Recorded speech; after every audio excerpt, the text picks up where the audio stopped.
Hi everyone, welcome to my channel. Today I'm going to teach you some intuitive landscape painting for beginners. First, I want to talk about some of the items you'll need to gather to follow the course over the next few weeks. Today I'm using Canson Monotone cold press paper, 300 GSM, and I'm taping it to a board all the way round to stop it warping.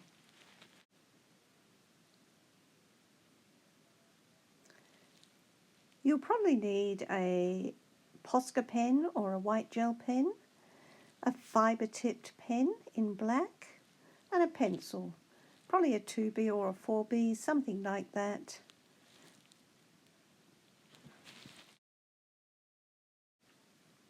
You'll need some brushes, just a number 10 round watercolour brush, a detail brush, and just a flat brush for applying washes, a few sticks and a blade to sharpen them with, 3 containers to mix our inks in to 3 different values, and some acrylic or some gouache in white, great for doing some highlights. You'll also need some tissue paper or paper towel and a spray bottle for some water. It must have an adjustable nozzle. Today I'm using some acrylic ink, which means it's water soluble.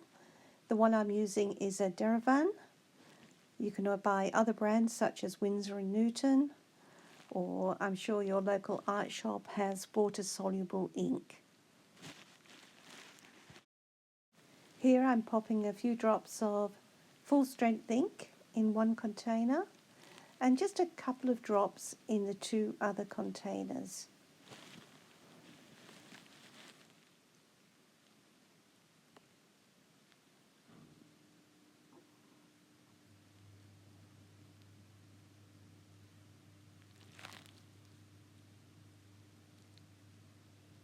Now I'm using a pipette. You could use a teaspoon if you don't have a pipette, just to add some water to the 2 other containers. We're aiming for a full strength, a mid strength, and a light strength.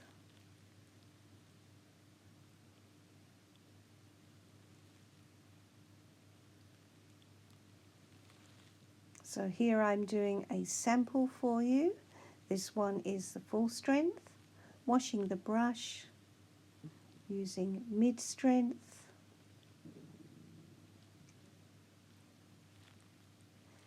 and finally washing the brush and the light strength.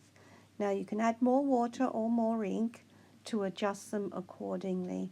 The main thing is you have dark, medium and light. Here I have a piece of 300 GSM watercolour paper, Monotone, and it's a cold pressed, which means it just has that little bit of texture or tooth on it.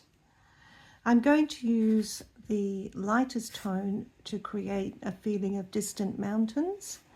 Anything in the distance, we use the lightest tones, and coming forward we're using the mid, and towards the foreground we're using the darkest tones. This is where you'll get the most contrast on your work.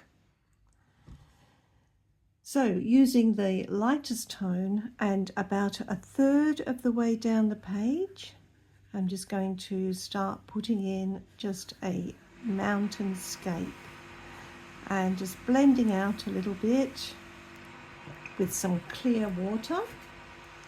Just down at the bottom here, just blending that, working it way down. Then I'm going to use a piece of torn watercolour paper, just a little offcut, and the main thing that we need to see is some of those edges. I'm going to use the mid strength, and just dipping the paper in water first and then into the mid strength paint. See, I've got it there on those torn edges. and I'm going to create a foreground. I will add some darker colours to this later on.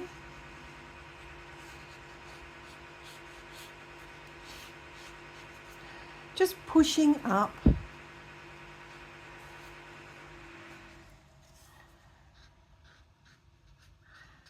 to create some broken lines as if they're grasses or the edge of an escarpment or just the edge of a lake. You can use the edge just to pull some longer lines. Again, I'm going to add some darker colours there later on. I'm just going to protect those mountains which are still a little bit wet by placing a piece of paper over the top, and I'm going to use my spray bottle, and I've adjusted the nozzle so that I just get little droplets of water. I want droplets with little spaces in between on the paper to enable me to create the illusion of leaves. So I'm just giving a little spray here. If there's any really big puddles, it's a good idea to just mop them up a little bit. This looks pretty good. I'm not sure whether you can see, but there are some little droplets on there that I've got spaces between them. Now I'm just going to use a round brush with the mid-strength ink, and I'm just going to do some splattering. Just adjust this so that you can see what I'm actually doing.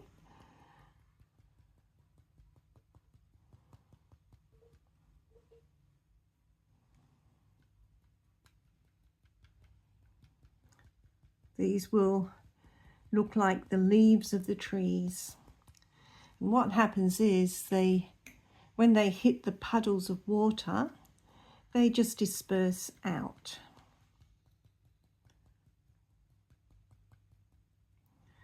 I like to get just a few splatters just in this area here, so I'm just moving my mask. And then I'm going to use the full strength ink to add some darker splatters.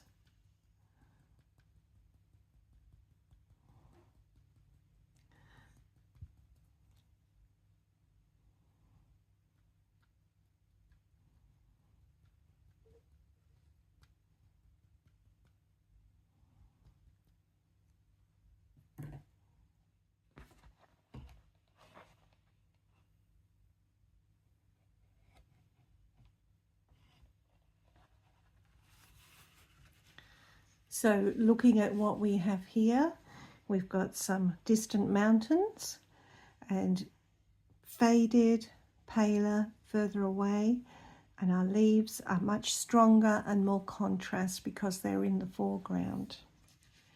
Now I'm going to use my stick dipped in the mid-strength ink to add some tree trunks.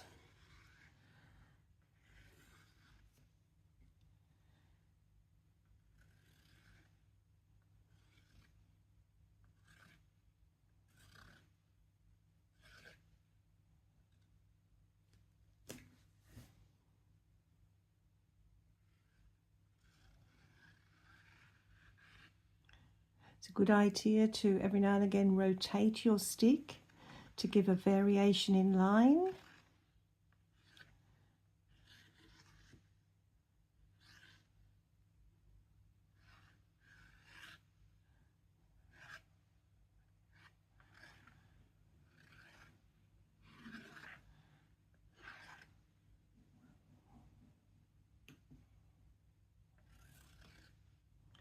Might like to add some heavier tree trunks there.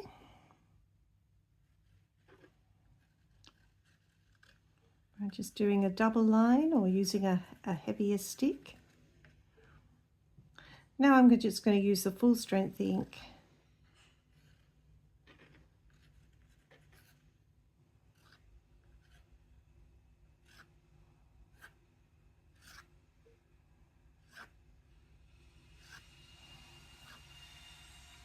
And I'm going to use the stick still with a full strength ink to bring down some darker shadows into the foreground.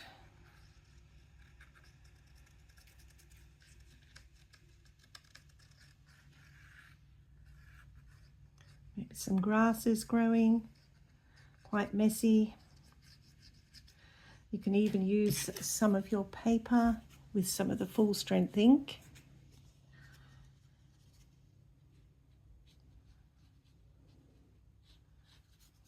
And just drag it across. Just making sure to come right to the corners.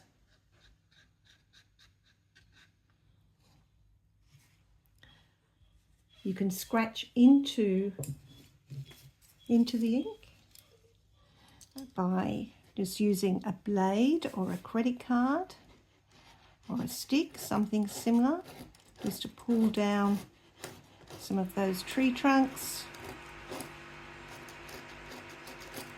Add some more texture or grasses.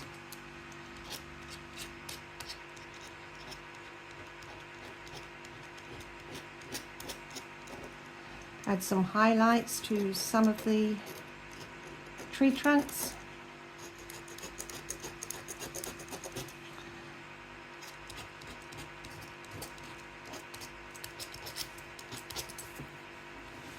So this is what we have so far.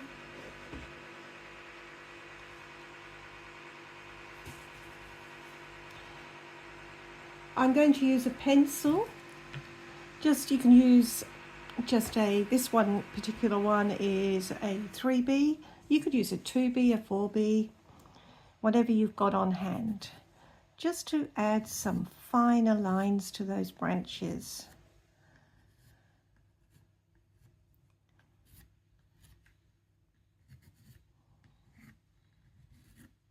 Make sure that they have a nice natural rhythm to them, that they're not all too straight.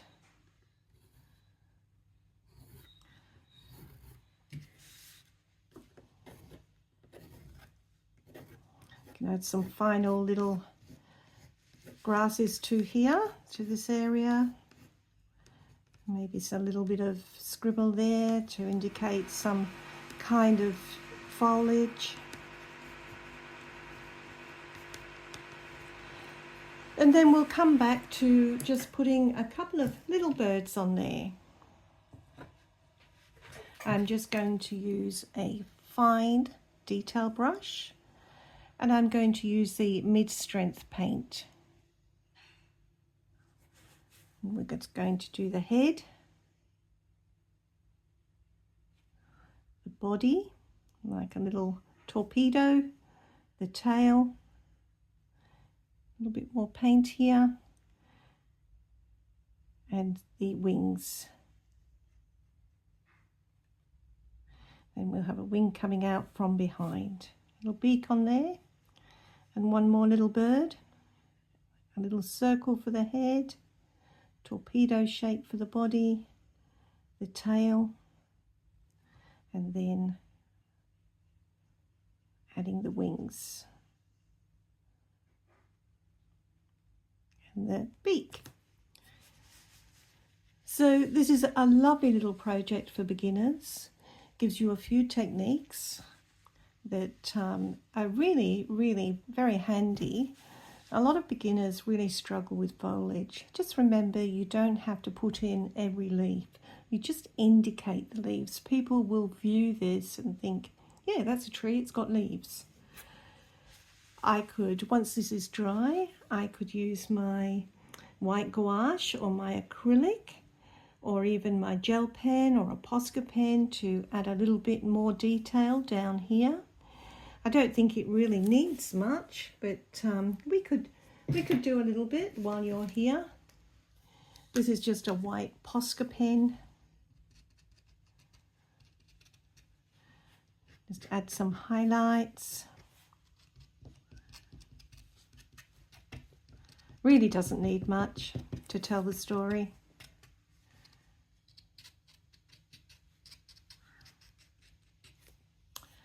And that is our first beginner painting done. I really hope that you've enjoyed watching, and I give you a little challenge to join my group on Facebook. It's called Art with Linda Brown, where you can have a go at this one and post it there for me to see. I would love to see your efforts. Thank you for watching. Well everyone, there's nothing nicer than a reveal. I love just taking that tape off so that you can see the actual painting without all those messy bits of tape around the sides.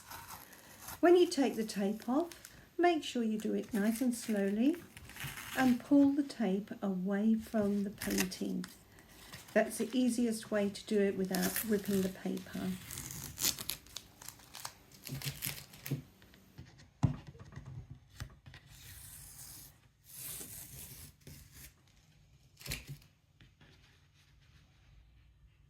So here's the final painting, quite a sweet little thing. All I have to do is now sign it and it's done. I have been recording some more videos for you and I will be uploading them over the next few weeks. Stay tuned here. I've added some of my other works for you to be inspired by. Thanks again for watching. Don't forget to hit the subscribe button and hit that little bell so that you can get updates on future uploads. Bye for now and thank you again. Hope you've enjoyed it.